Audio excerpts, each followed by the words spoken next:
પાલિતાણા પ્રાંત અધિકારી તથા ડીવાયએસપીને ખેડૂત સંગઠન દ્વારા આવેદનપત્ર આપવામાં આવ્યું।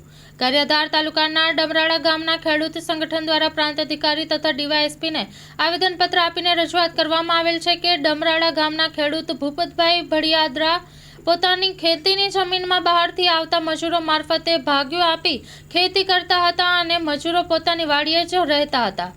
ત્યારે ભાગ્યું રાખતા મજૂર દ્વારા ખેડૂત ભૂપતભાઈને ફોન કરીને કહેવામાં આવ્યું કે તેઓ અથવા તેઓના ભાઈઓ વાડીએ આવશો તો જાનથી મારી નાખવાની ધમકી આપતા ખેડૂત દ્વારા પોલીસ સ્ટેશનમાં લેખિત ફરિયાદ પણ આપેલ હતી।